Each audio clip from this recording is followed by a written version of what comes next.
بسم الله الرحمن الرحيم. الحمد لله الذي أنزل على عبده الكتاب ولم يجعل له عوجا قيما لينذر بأسا شديدا من لدنه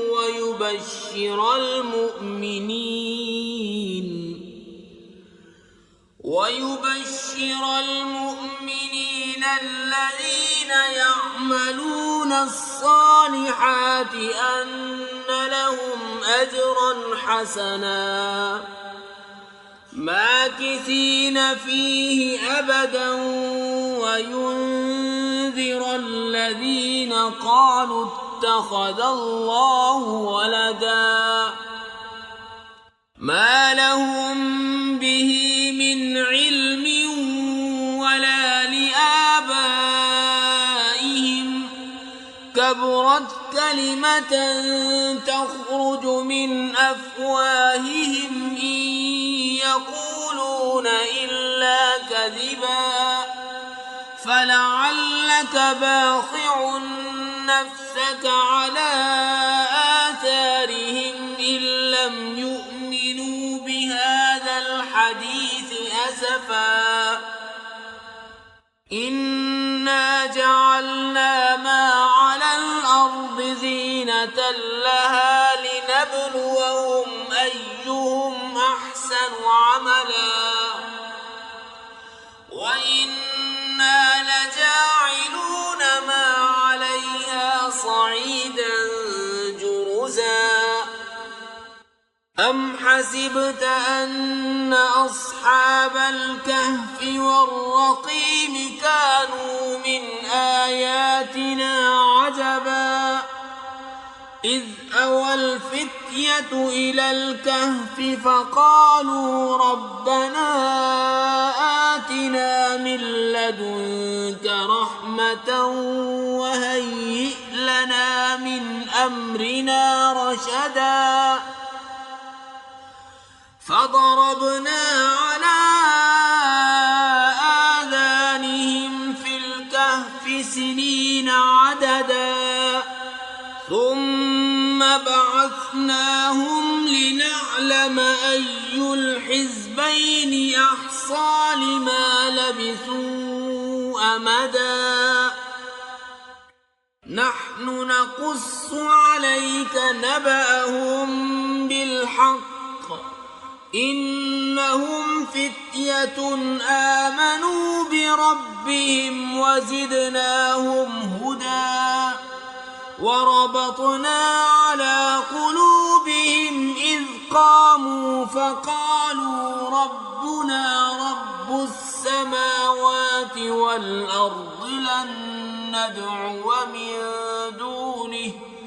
لن ندعو من دونه إلها لقد قلنا إذا شططا هؤلاء قوم اتخذوا من دونه آلهة لولا يأتون عليهم بسلطان بين فمن أظلم ممن افترى على الله كذبا وإذ اعتزلتموهم وما يعبدون إلا الله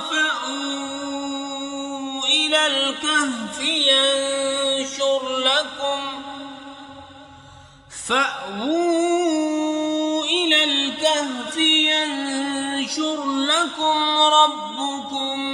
من رحمته ويهيئ لكم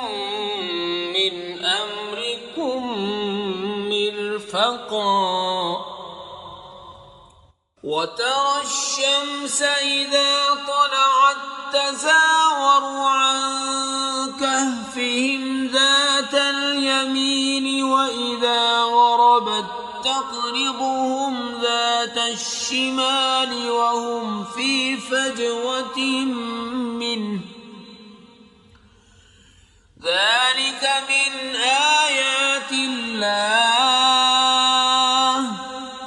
من يهد الله فهو المهتد ومن يضلل فلن تجد له وليا مرشدا وتحسبهم أيقاظا وهم رقود ونقلبهم ذات اليمين وذات الشمال وكلبهم باسط ذراعيه بالوصيد لو اطلعت عليهم لوليت منهم فرارا ولملئت منهم رعبا وكذلك بعثناهم ليتساءلوا بينهم قال قائل منهم كم لبثتم قالوا لبثنا يوما أو بعض يوم قالوا ربكم أعلم بما لبثتم فابعثوا أحدكم بورقكم هذه إلى المدينة فلينظر أيها أزكى طعاما فليأتكم برزق منه وليتلطف ولا يشعرن بكم أحدا إنهم إن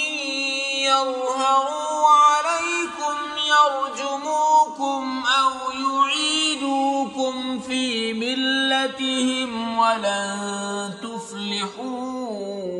إذا أبدا وكذلك أعثرنا عليهم ليعلموا أن وعد الله حق وأن الساعة لا ريب فيها إذ يتنازعون بينهم أمرهم فقالوا ابنوا عليهم بنيانا ربهم أعلم بهم قال الذين غلبوا على أمرهم لنتخذن عليهم مسجدا سيقولون ثلاثة رابعهم كلبهم ويقولون خمسة سادسهم كلبهم رجما بالغيب ويقولون سبعة وثامنهم كلبهم قل ربي أعلم بعدتهم ما يعلمهم إلا قليل فلا تمار فيهم إلا مراء ظاهرا ولا تستفت فيهم منهم أحدا ولا تقولن لشيء إني فاعل ذلك غدا إلا أن يشاء الله واذكر ربك إذا نسيت وقل عسى أن يهديني ربي ربي لأقرب من هذا رشدا ولبثوا في كهفهم 300 سنين وازدادوا 9 قل الله أعلم بما لبثوا له غيب السماوات والأرض أبصر به وأسمع ما لهم من دونه من ولي ولا يشرك في حكمه أحدا واتل ما أوحي إليك من كتاب ربك لا مبدل لكلماته ولن تجد من دونه ملتحدا واصبر نفسك مع الذين يدعون ربهم بالغداة والعشي يريدون وجهه ولا تعد عيناك عنهم تريد زينة الحياة الدنيا ولا تطع من أغفلنا قلبه عن ذكرنا واتبع هواه وكان أمره فرطا وقل الحق من ربكم فمن شاء فليؤمن ومن شاء فليكفر إنا أعتدنا للظالمين نارا أحاط بهم سرادقها وإن يستغيثوا يغاثوا بماء كالمهل يشوي الوجوه بئس الشراب وساءت مرتفقا إن الذين آمنوا وعملوا الصالحات إنا لا نضيع أجر من أحسن عملا أولئك لهم جنات عدن تجري من تحتهم الأنهار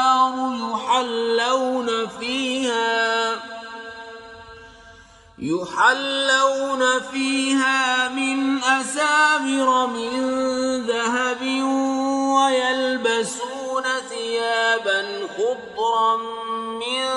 سندس واستبرق متكئين فيها على الأرائك نعم الثواب وحسنت مرتفقا واضرب لهم مثلا الرجلين جعلنا لأحدهما جنتين من أعناب وحففناهما بنخل وجعلنا بينهما زرعا كلتا الجنتين آتت أكلها ولم تظلم منه شيئا وفجرنا خلالهما نهرا وكان له ثمر فقال لصاحبه وهو يحاوره أنا أكثر منك مالا وأعز نفرا ودخل جنته وهو ظالم لنفسه قال ما أظن أن تبيد هذه أبدا وما أظن الساعة قائمة لئن رددت إلى ربي لأجدن خيرا منها منقلبا قال له صاحبه وهو يحاوره أكفرت بالذي خلقك من تراب ثم من نطفة ثم سواك رجلا لكن هو الله ربي ولا أشرك بربي أحدا ولولا إذ دخلت جنتك قلت ما شاء الله لا قوة إلا بالله إن ترني أنا أقل منك مالا وولدا فعسى ربي أن يؤتيني خيرا من جنتك ويرسل عليها حسبانا من السماء فتصبح صعيدا زلقا أو يصبح ماؤها غورا فلن تستطيع له طلبا وأحيط بثمره فأصبح يقلب كفيه على ما أنفق فيها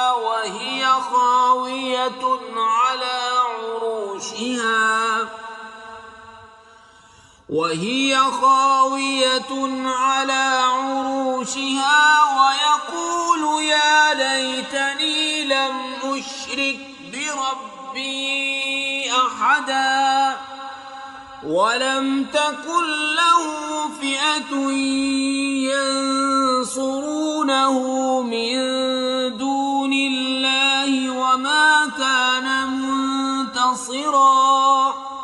هنالك الولاية لله الحق وخير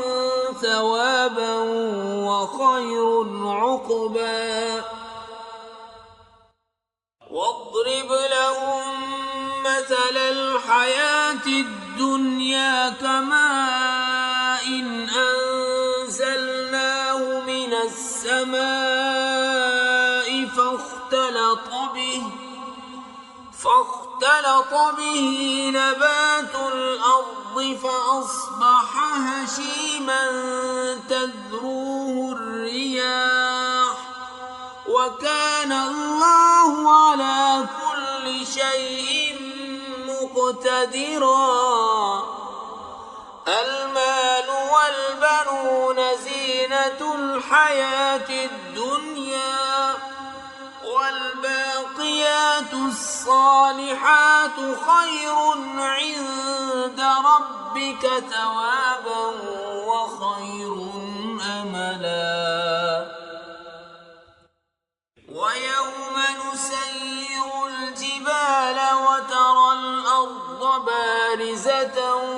وحشرناهم فلم نغادر منهم أحدا وعرضوا على ربك صفا لقد جئتمونا كما خلقناكم أول مرة بل زعمتم أن لن نجعل لكم موعدا ووضع الكتاب فترى المجرمين مشفقين مما فيه ويقولون يا ويلتنا ما لهذا الكتاب لا يغادر صغيرة ولا كبيرة إلا أحصاها ووجدوا ما عملوا حاضرا ولا يظلم ربك أحدا وإذ قلنا للملائكة اسجدوا لآدم فسجدوا إلا إبليس كان من الجن ففسق عن أمر ربه أفتتخذونه وذريته أولياء من دوني وهم لكم عدو بئس للظالمين بدلا ما أشهدتهم خلق السماوات والأرض ولا خلق أنفسهم وما كنت متخذ المضلين عضدا ويوم يقول نادوا شركائي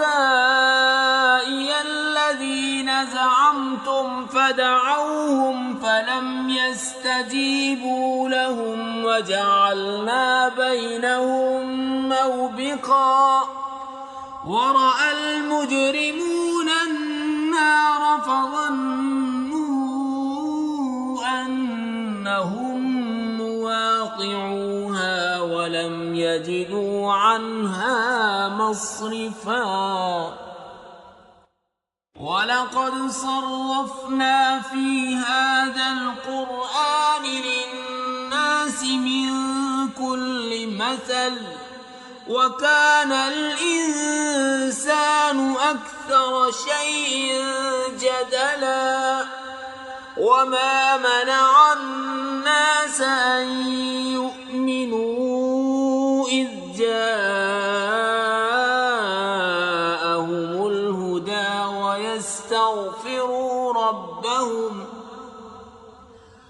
ويستغفروا ربهم إلا أن تأتيهم سنة الأولين أو يأتيهم العذاب قبلا وما نرسل المرسلين إلا مبشرين ومنذرين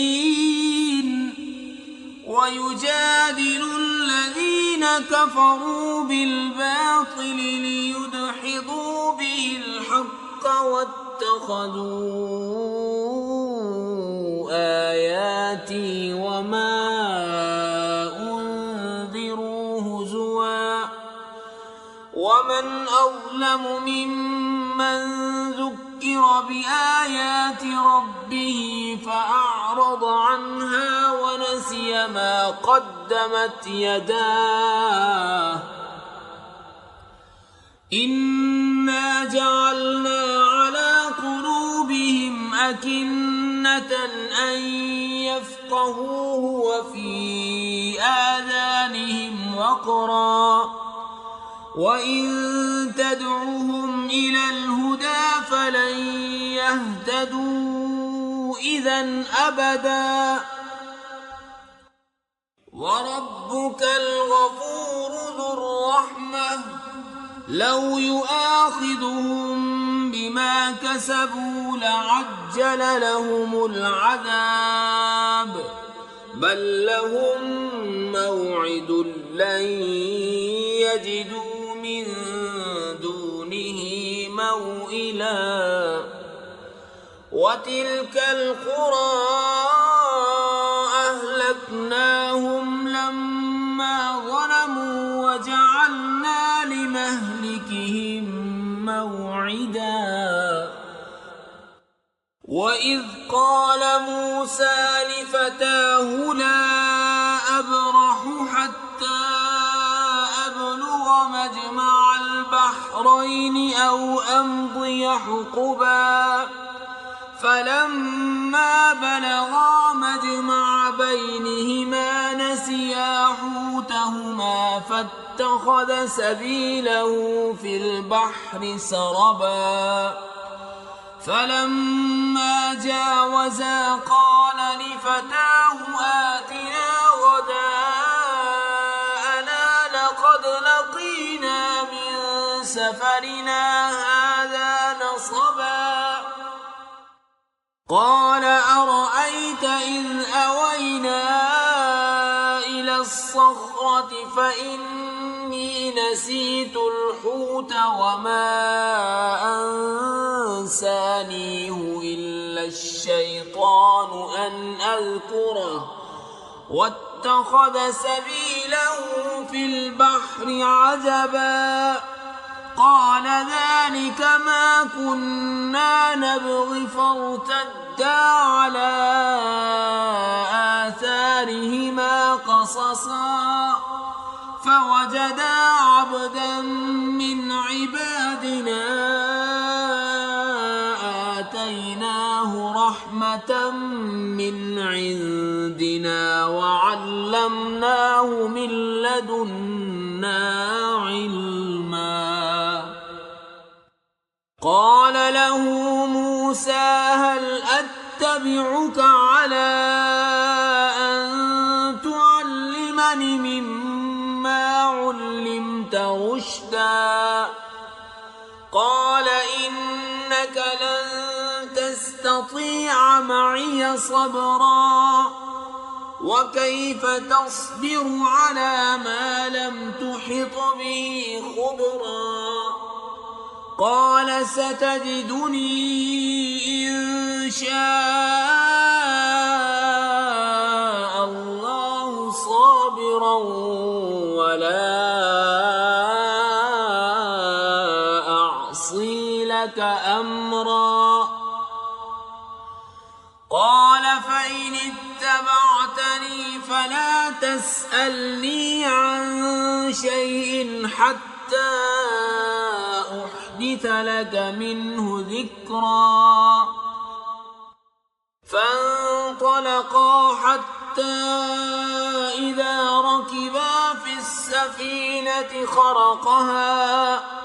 قال أخرقتها لتغرق أهلها لقد جئت شيئا إمرا قال ألم أقل إنك لن تستطيع معي صبرا قال لا تؤاخذني بما نسيت ولا ترهقني من أمري عسرا فانطلقا حتى إذا لقيا غلاما فقتله قال أقتلت نفسا زكية بغير نفس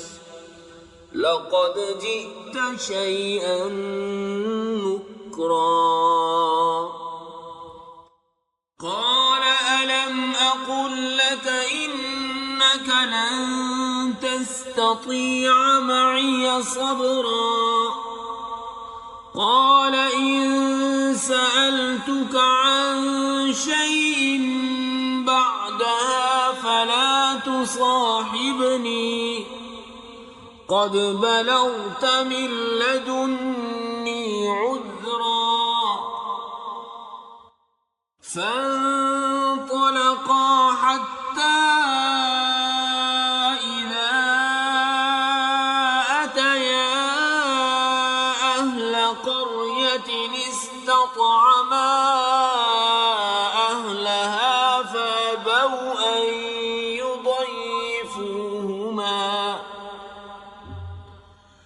فأبوا أن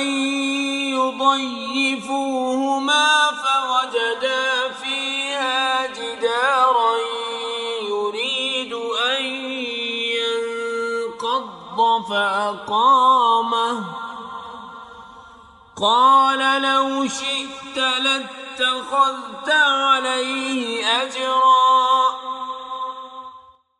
قال هذا فراق بيني وبينك سأنبئك بتأويل ما لم تستطع عليه صبرا أما السفينة فكانت لمساكين يعملون في البحر فأردت أن أعيبها وكان وراءهم ملك يأخذ كل سفينة غصبا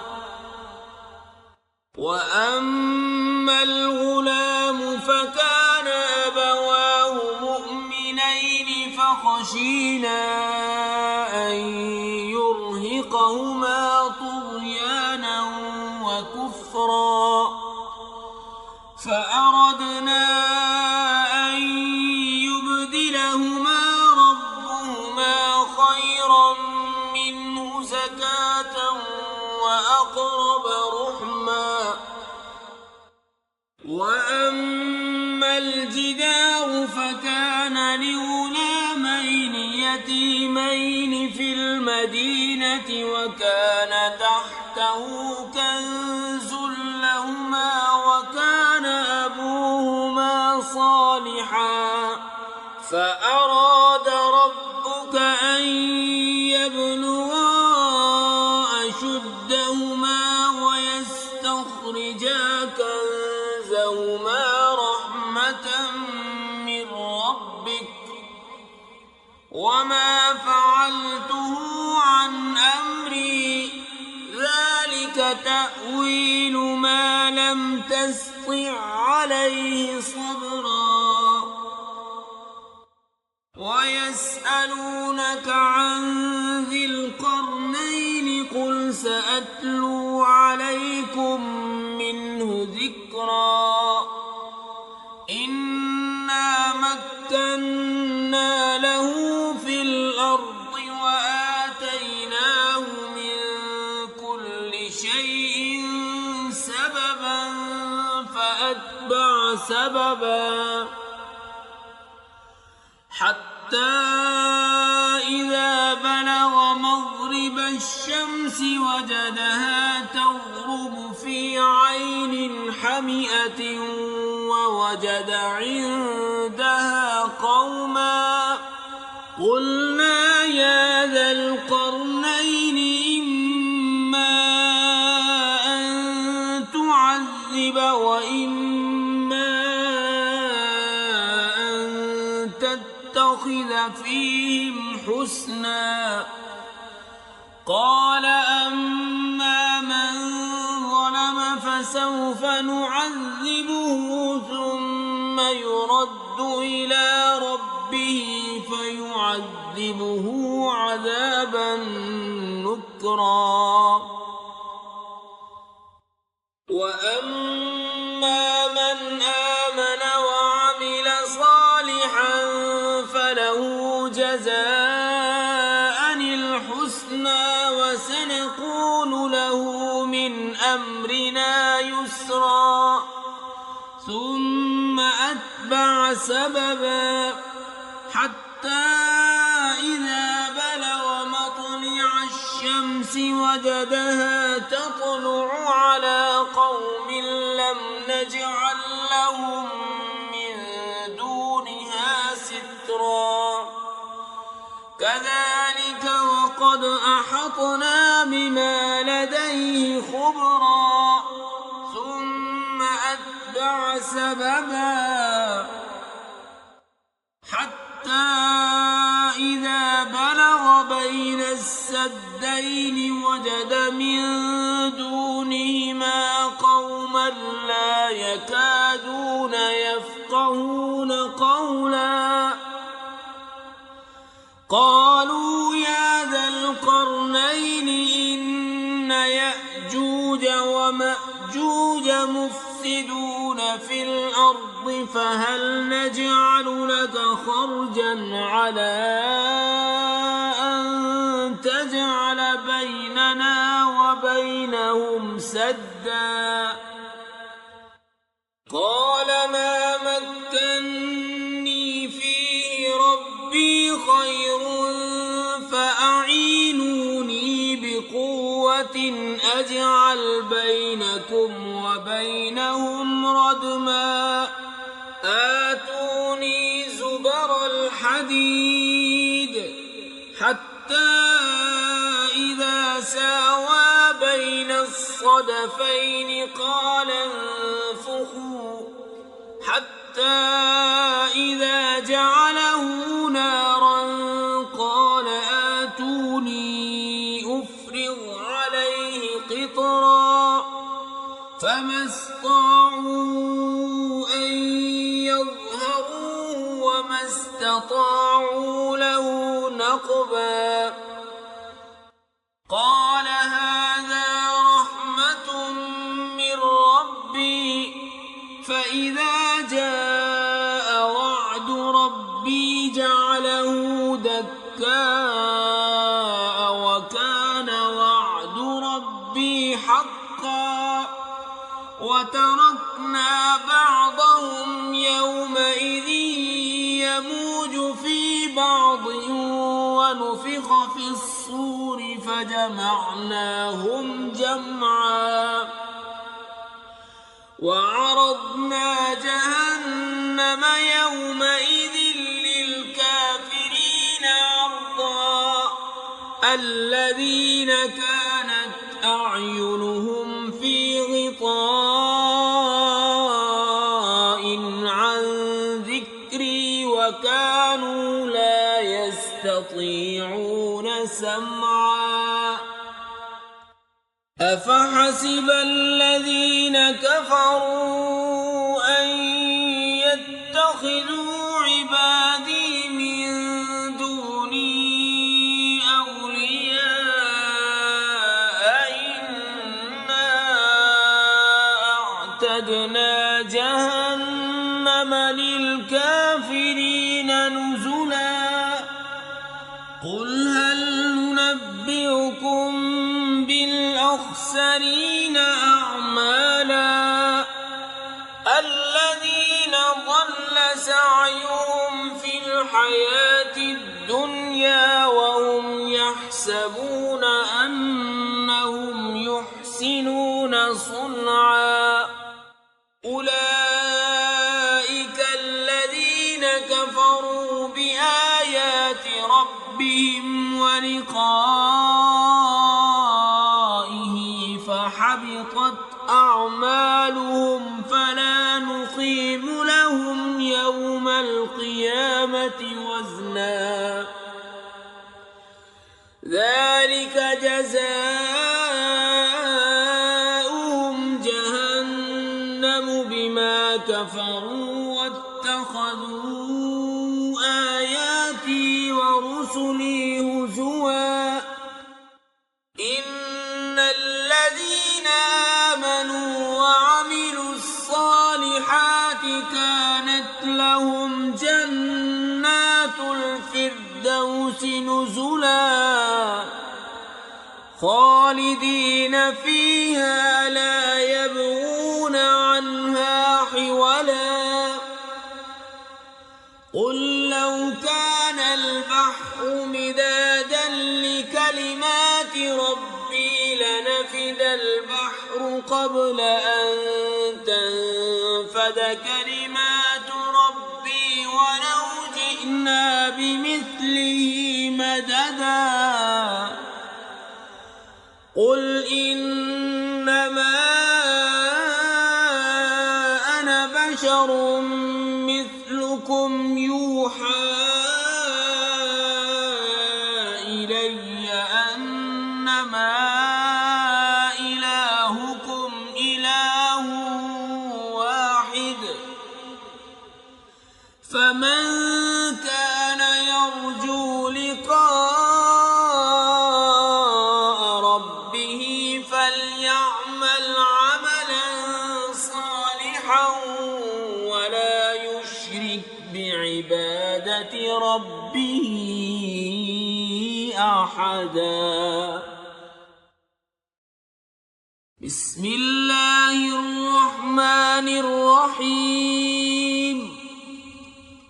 الحمد لله الذي أنزل على عبده الكتاب ولم يجعل له عوجا قيما لينذر بأسا شديدا من لدنه ويبشر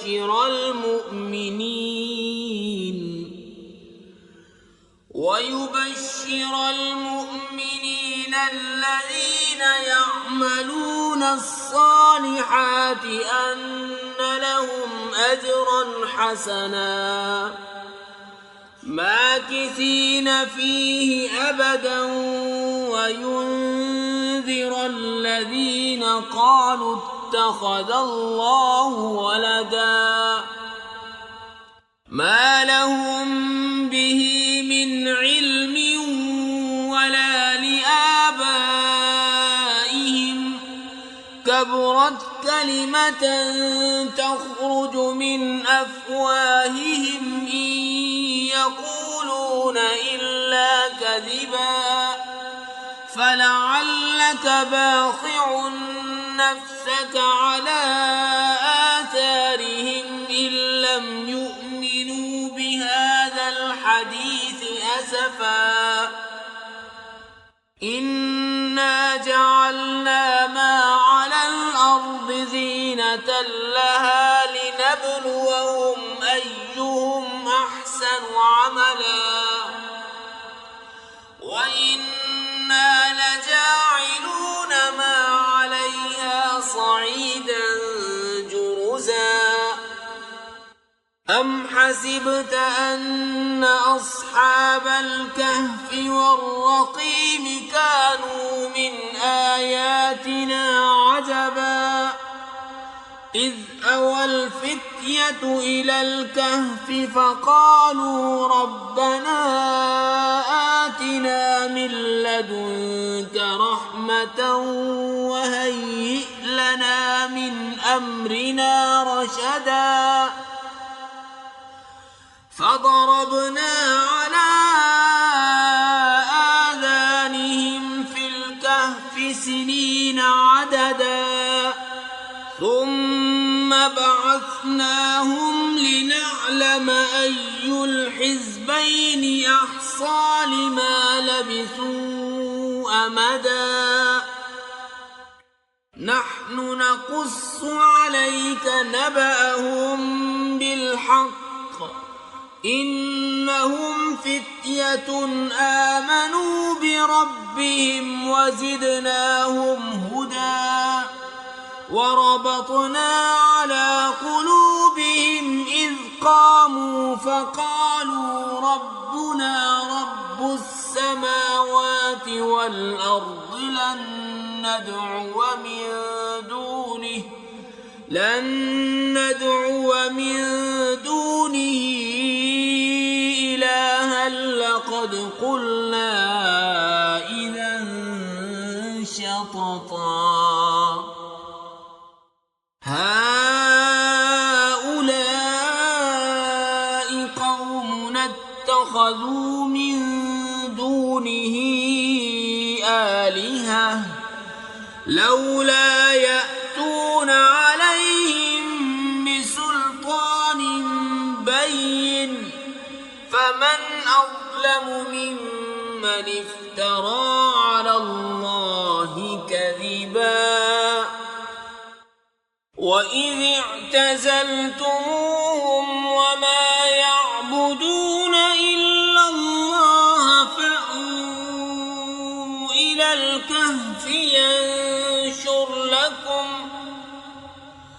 فأووا إلى الكهف ينشر لكم ربكم من رحمته ويهيئ لكم من أمركم مرفقا وترى الشمس إذا طلعت تزاور عن كهفهم ذات اليمين وإذا غربت تقرضهم ذات الشمال وهم في فجوة منه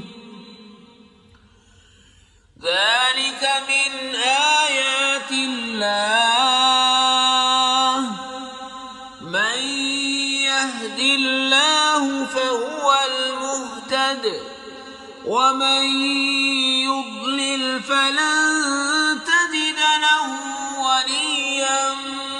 مرشدا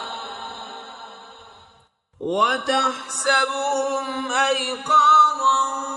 وهم رقود ونقلبهم ذات اليمين وذات الشمال وكلبهم باسط ذراعيه بالوصيد لو اطلعت عليهم لوليت منهم فرارا ولملئت منهم رعبا وكذلك بعثناهم ليتساءلوا بينهم قال قائل منهم كم لبثتم قالوا لبثنا يوما أو بعض يوم قالوا ربكم أعلم بما لبثتم فابعثوا أحدكم بورقكم هذه إلى المدينة فلينظر أيها أزكى طعاما فليأتكم برزق منه وليتلطف ولا يشعرن بكم أحدا إنهم إن يظهروا عليكم يرجموكم أو يعيدوكم في ملتهم ولن تفلحوا إذا أبدا وكذلك أعثرنا عليهم ليعلموا أن وعد الله حق وأن الساعة لا ريب فيها إذ يتنازعون بينهم أمرهم فقالوا ابنوا عليهم بنيانا ربهم أعلم بهم قال الذين غلبوا على أمرهم لنتخذن عليهم مسجدا سيقولون ثلاثة رابعهم كلبهم ويقولون خمسة سادسهم كلبهم رجما بالغيب ويقولون سبعة وثامنهم كلبهم قل ربي أعلم بعدتهم ما يعلمهم إلا قليل فلا تمار فيهم إلا مراء ظاهرا ولا تستفت فيهم منهم أحدا ولا تقولن لشيء إني فاعل ذلك غدا إلا أن يشاء الله واذكر ربك إذا نسيت وقل عسى أن يهديني ربي لأقرب من هذا رشدا ولبثوا في كهفهم 300 سنين وازدادوا 9 قل الله أعلم بما لبثوا له غيب السماوات والأرض أبصر به وأسمع ما لهم من دونه ولي ولا يشرك في حكمه أحدا واتل ما أوحي إليك من كتاب ربك لا مبدل لكلماته ولن تجد من دونه ملتحدا واصبر نفسك مع الذين يدعون ربهم بالغداة والعشي يريدون وجهه ولا تعد عيناك عنهم تريد زينة الحياة الدنيا ولا تطع من أغفلنا قلبه عن ذكرنا واتبع هواه وكان أمره فرطا وقل الحق من ربكم فمن شاء فليؤمن ومن شاء فليكفر إنا أعتدنا للظالمين نارا أحاط بهم سرادقها وإن يستغيثوا يغاثوا بماء كالمهل يشوي الوجوه بئس الشراب وساءت مرتفقا إن الذين آمنوا وعملوا الصالحات إنا لا نضيع أجر من أحسن عملا أولئك لهم جنات عدن تجري من تحتهم الأنهار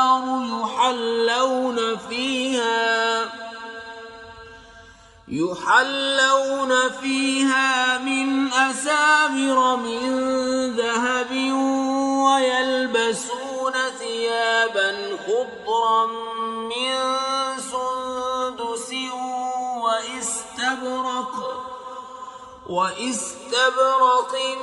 متكئين فيها على الأرائك نعم الثواب وحسنت مرتفقا واضرب لهم مثلا الرجلين جعلنا لأحدهما جنتين من أعناب وحففناهما بنخل وجعلنا بينهما زرعا كلتا الجنتين آتت أكلها ولم تظلم منه شيئا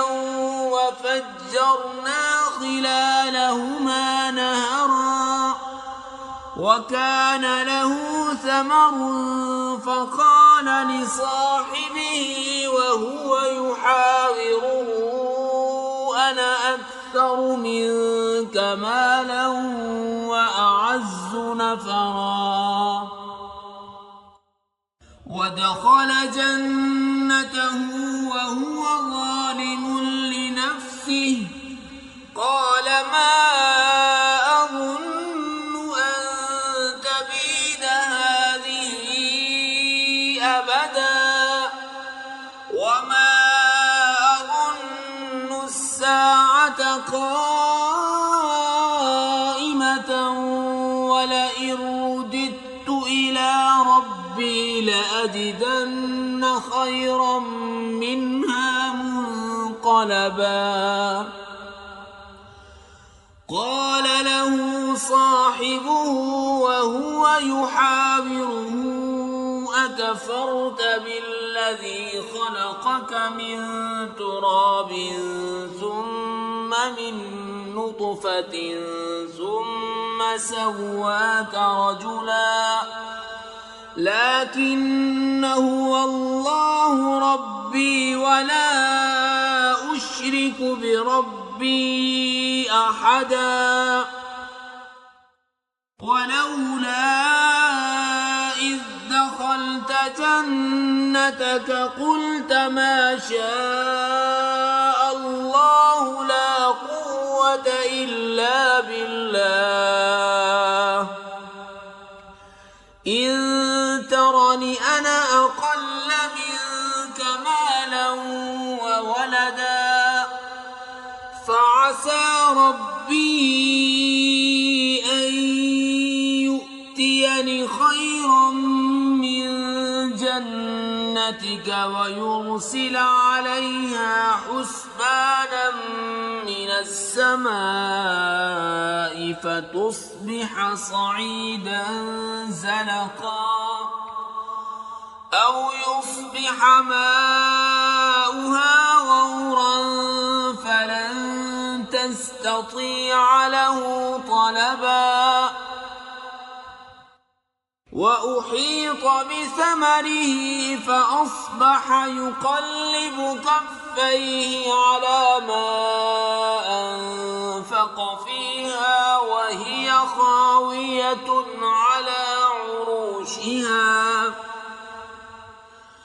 وهي خاوية على عروشها ويقول يا ليتني لم أشرك بربي أحدا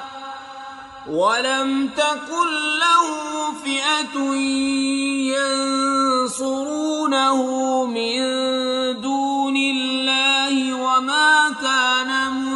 منتصرا هنالك الولاية لله الحق وخير ثوابا وخير عقبا واضرب لهم مثل الحياة الدنيا كماء أنزلناه من السماء فاختلط به نبات الأرض فأصبح هشيما تذروه الرياح وكان الله على كل شيء مقتدرا المال والبنون زينة الحياة الدنيا والباقيات الصالحات خير عند ربك ثوابا وخير أملا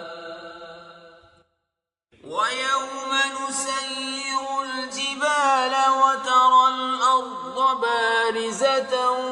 وحشرناهم فلم نغادر منهم أحدا وعرضوا على ربك صفا لقد جئتمونا كما خلقناكم أول مرة بل زعمتم أن لن نجعل لكم موعدا ووضع الكتاب فترى المجرمين مشفقين مما فيه ويقولون يا ويلتنا ما لهذا الكتاب لا يغادر صغيرة ولا كبيرة إلا أحصاها ووجدوا ما عملوا حاضرا ولا يظلم ربك أحدا وإذ قلنا للملائكة اسجدوا لآدم فسجدوا إلا إبليس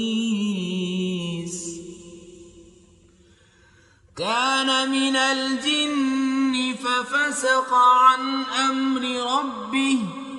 أفتتخذونه وذريته أولياء من دوني وهم لكم عدو بئس للظالمين بدلا ما أشهدتهم خلق السماوات والأرض ولا خلق أنفسهم وما كنت متخذ المضلين عضدا ويوم يقول نادوا شركائي الذين زعمتم فدعوهم فلم يستجيبوا لهم وجعلنا بينهم موبقا ورأى المجرمون النار فظنوا أنهم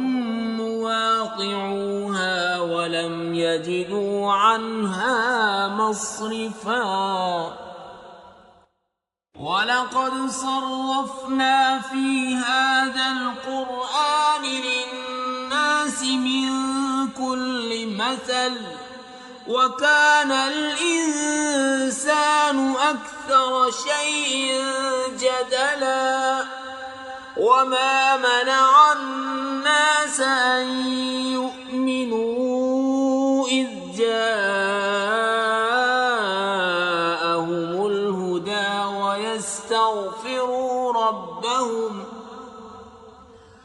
ويستغفروا ربهم إلا أن تأتيهم سنة الأولين أو يأتيهم العذاب قبلا وما نرسل المرسلين إلا مبشرين ومنذرين ويجادل الذين كفروا بالباطل ليدحضوا به الحق واتخذوا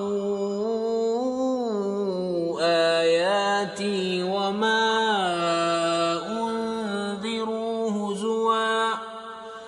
ومن أظلم ممن ذكر بآيات ربه فأعرض عنها ونسي ما قدمت يداه إنا جعلنا على قلوبهم أكنة أن يفقهوه وفي آذانهم وقرا وإن تدعوهم إلى الهدى فلن يهتدوا إذا أبدا وربك الغفور ذو الرحمة لو يؤاخذهم بما كسبوا لعجل لهم العذاب بل لهم موعد لن يجدوا من دونه موئلا وتلك القرى أهلكناهم لما ظلموا وجعلنا لمهلكهم موعدا وإذ قال موسى لفتاه لا أبرح حتى أبلغ مجمع البحرين أو أمضي حقبا فلما بلغا مجمع بينهما نسيا حوتهما فاتخذ سبيله في البحر سربا فلما جاوزا قال لفتاه آتنا غداءنا لقد لقينا من سفرنا هذا نصبا قال أرأيت إذ أوينا إلى الصخرة فإني نسيت الحوت وما أنسانيه إلا الشيطان أن أذكره واتخذ سبيله له في البحر عجبا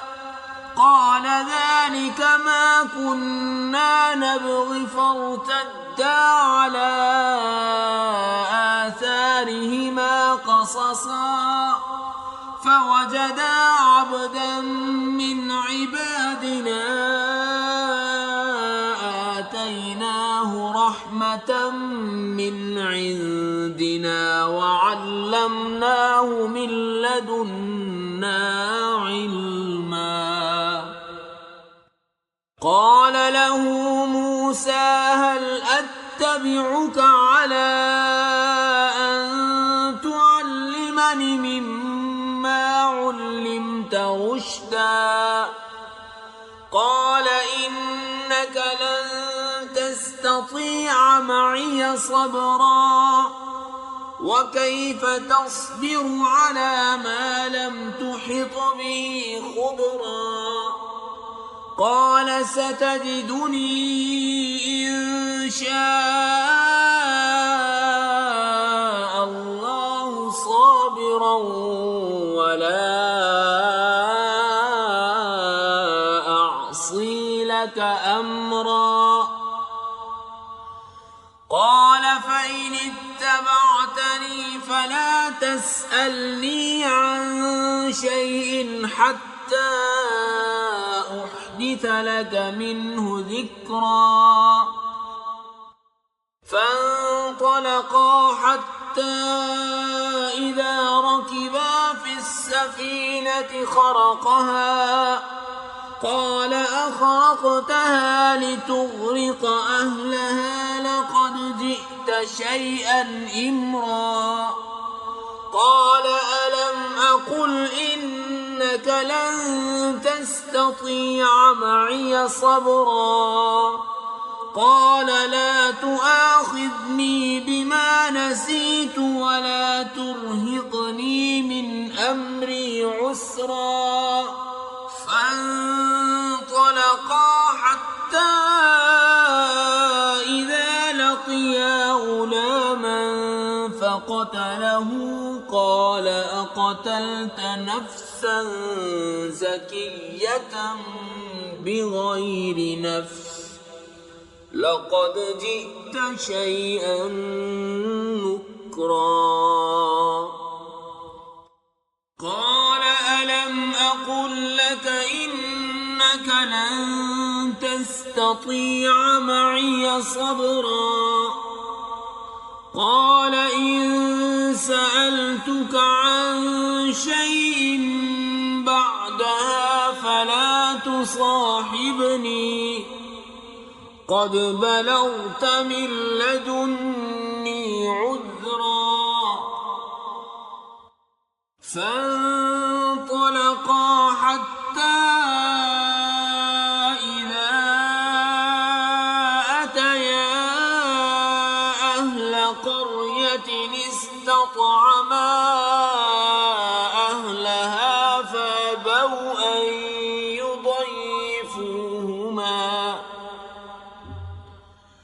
فأبوا أن يضيفوهما فوجدا فيها جدارا يريد أن ينقض فأقامه قال لو شئت لاتخذت عليه أجرا قال هذا فراق بيني وبينك سأنبئك بتأويل ما لم تستطع عليه صبرا أما السفينة فكانت لمساكين يعملون في البحر فأردت أن أعيبها وكان وراءهم ملك يأخذ كل سفينة غصبا وأما الغلام فكان أبواه مؤمنين فخشينا أن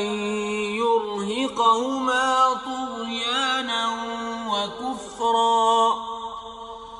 فأردنا أن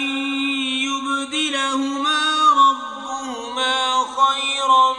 منه زكاة وأقرب رحما وأما الجدار فكان لغلامين يتيمين في المدينة وكان تحته كنز لهما وكان أبوهما صالحا فأراد ربك أن يبلغا أشدهما ويستخرجا كنزهما رحمة من ربك وما فعلته عن أمري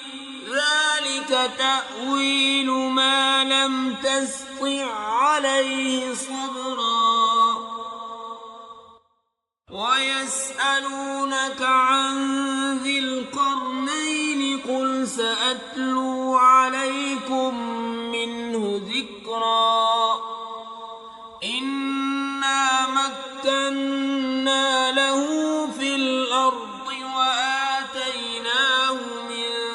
كل شيء سببا فأتبع سببا حتى إذا بلغ مغرب الشمس وجدها تغرب في عين حمئة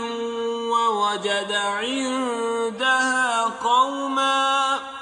قلنا يا ذا القرنين إما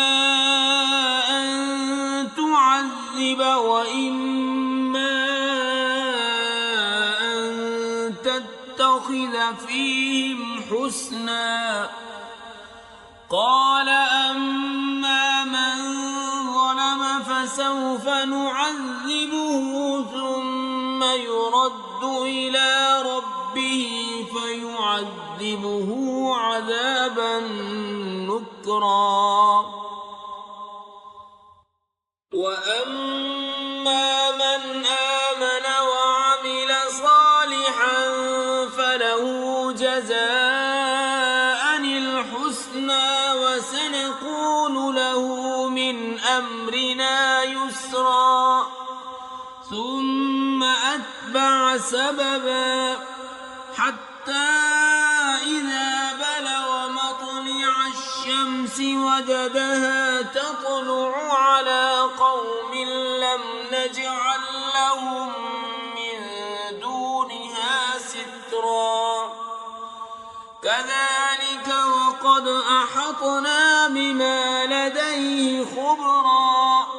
ثم أتبع سببا حتى إذا بلغ بين السدين وجد من دونهما قوما لا يكادون يفقهون قولا قالوا يا ذا القرنين إن يأجوج ومأجوج مفسدون في الأرض فهل نجعل لك خرجا على أن تجعل بيننا وبينهم سدا قال ما مكني فيه ربي خير فأعينوني بقوة أجعل بينكم وبينهم ردما آتوني زبر الحديد حتى إذا ساوى بين الصدفين قال انفخوا حتى إذا جعله نارا قال آتوني أفرغ عليه قطرا فما استطاعوا أن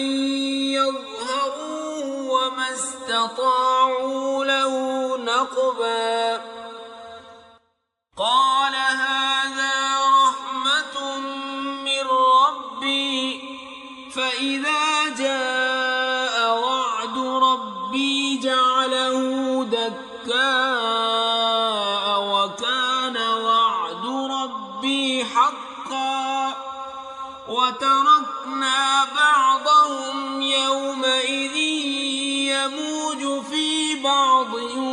ونفخ في الصور فجمعناهم جمعا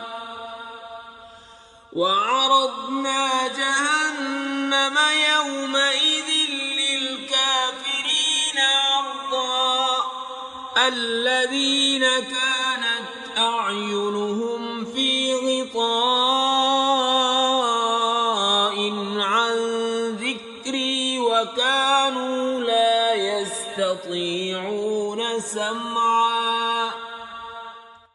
أفحسب الذين كفروا أن يتخذوا عبادي من دوني أولياء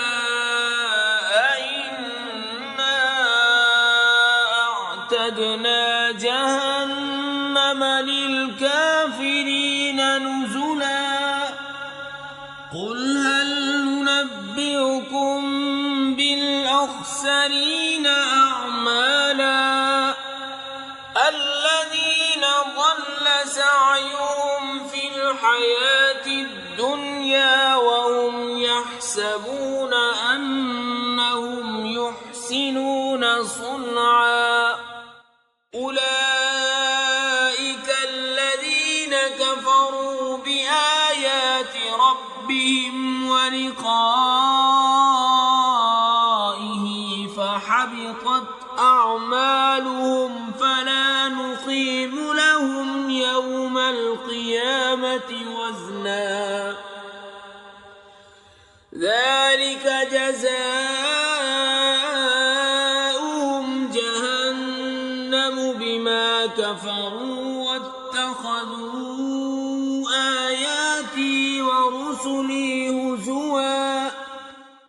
إن الذين آمنوا وعملوا الصالحات كانت لهم جنات الفردوس نزلا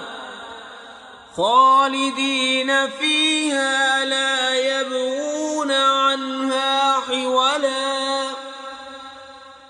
قل لو كان البحر مدادا لكلمات ربي لنفد البحر قبل أن تنفد كلمات ربي ولو جئنا بمثله مددا قل إنما أنا بشر مثلكم يوحى